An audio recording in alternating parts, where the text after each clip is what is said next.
What drives his character is he wants to get his full powers. When he has his full powers, he'll be able to influence lots of people or anyone he wants. But at the moment, he can influence some people, but not everybody, and So that's a bit frustrating. Yeah, it's very frustrating for him. So is that pretty much what drives Bragi then? Is that? Yeah, it's pretty much solely what drives him. Yeah, is world domination, pretty much. Oh, okay. Yeah. Cool. So, in that sort of line, is he he's very much out for himself, Bragi? Completely, yep. Yep. Yeah. No, he's out for himself. So, got any soft spots for any of the family? they're all brothers. Yeah. So they all fight like brothers, but yeah, I think probably deep down they would like to not maybe fight as much, but it's very deep down. I think all of my character especially, he wants to become like the ruler of the world, so to speak, and that's what he wants. His family's completely dysfunctional. The brothers don't get along. His mother's not around. His father's left. Yeah. So he doesn't really have any kind of familial duties. And the thing about Anders is he has no filter on his mouth. So sometimes a lot of what he says and does is offensive, but there is actually sometimes it's just offensive because people don't like hearing the truth. And sometimes it's offensive, but sometimes it's offensive because he will tell people things that they maybe don't want to hear about themselves, but are actually true.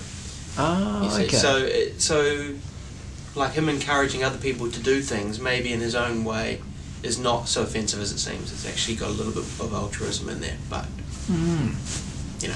but he's still a bit of a bastard. So it kind of does make sense with him being the god of poetry, because poetry is kind of about saying what you think and telling the truth, and yeah, maybe. I guess, Yeah, I mean, he doesn't like it because poetry, they say poetry's for puffs. He gets hassled a lot about being a minor god. Okay, yeah. Because he's not one of like Odin or Thor. He's not like a big god. He's one of the minor gods, and he's a bit pissed off about that. Right. But yeah, I imagine that the idea is that he does have the power of persuasion to varying degrees at the moment, but hopefully at some point he'll have them at the full power. Full power of persuasion. Right. Do what he wants to do. So, he sounds a bit like a frustrated supervillain, or a little bit. Yeah, he's not a villain. But he is frustrated. Yeah. Oh, I get. Yeah. I mean, he's ambitious. He doesn't want to rule the world and then, segregate people and put them on islands and stuff. He just wants to rule. Yeah. And I don't mean the world. I'm exaggerating when I say that, but I mean, he's just ambitious. He wants to make a lot of money. He wants to have a lot of power and. Yeah, and not be continually sort of second rate. I think the coolest thing is that he's completely irreverent, and he's very cavalier.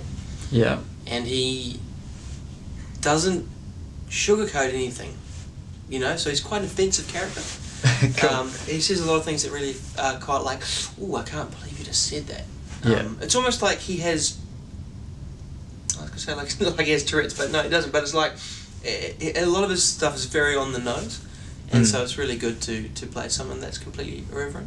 Cool. That doesn't worry about that. Doesn't worry about being politically correct. And he's not worried about hurting other people's feelings. Hell or anything no. like that. But he's not completely heartless. But he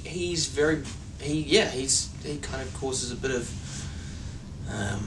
He does cause sort of little bits of chaos because of the way he treats people, which is just saying what the truth is. He tries to manipulate events to get the result that he's looking for. Oh, cool. Which may not always seem like the best thing to do, but he actually, a lot of the time, it can work out. I mean, sometimes it doesn't and it falls to pieces, but, it's not completely haphazard his approach. I just enjoy doing it. So it doesn't really seem challenging to me outside of what the regular challenges are for any acting job, which is, you got to make sure you're doing the right, doing your best to serve the character and the storyline, and and sometimes you shoot long days, which can be a little bit challenging. But everyone says this on those, those what do you call them, EPK, the press kits. It's like, I love working, but I actually genuinely do really like the show, and I do love working with the people, and the guys that play the brothers, we all get along really well. Oh, cool. Yeah. We're kind of very similar. We've developed a very similar dynamic because Emmett is the youngest of 4 brothers, I think, in his actual life. Yeah. And he plays the youngest of 4 in this show. Oh, you know, okay. so Yep. we've all bonded and we've had a great time. And so I don't really see it as a challenge. I see it as just a good time.